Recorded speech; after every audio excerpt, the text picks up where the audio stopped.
Sa Pili, Camarines Sur naman ang dinayo ngayong araw ng mga kandidato sa pagkasenador ng Alyansa para sa Bagong Pilipinas. Libo-libo namang Pilipino ang makikinabang sa ilulunsad na trabaho at serbisyong pangkalusugan sa Bagong Pilipinas. May balitang pambansa si Mela Lesmoras ng PTV. Mela. Yes, Alan, inaasahang libo-libo nating kababayan dito sa Camarines Sur ang makikinabang sa ilulunsad na trabaho at serbisyong pangkalusugan sa Bagong Pilipinas sa probinsya ngayong araw.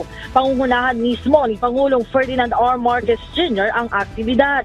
Hatid dito iba't ibang oportunidad at trabaho para sa marami nating kababayan, lalo na sa mga benepisyaryo ng Pantawid Pamilyang Pilipino Program of 4Ps na may kasama pang mga libreng serbisyo medikal. Bukod naman dito, bibisita rin nga sa Camarines Sur ang mga pambato sa pagkasenador ng administrasyon sa Hatol ng Bayan 2025 sa ilalim ng Alyansa para sa Bagong Pilipinas. Ayon kay Alyansa Campaign Manager Toby Chanco, sa campaign rally mamayang hapon, ipipresenta ng kanilang mga kandidato ang kani-kanilang plataforma.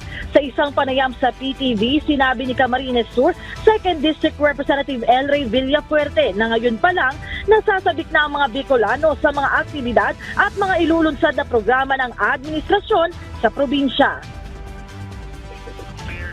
33 companies po ay naghahanap ng mga immediate hire na sa kanilang kumpanya, sponsored by DOLE in the province of Camarines Sur. I think less than 1,000 ang i-hire na yun, automatic.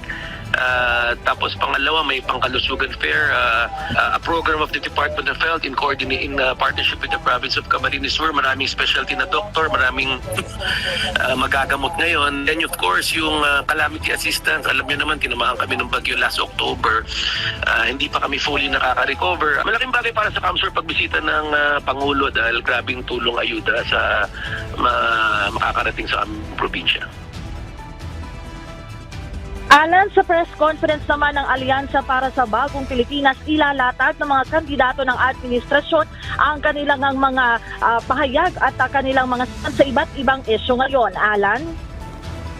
Maraming salamat, Mela Lesmoras ng PTV.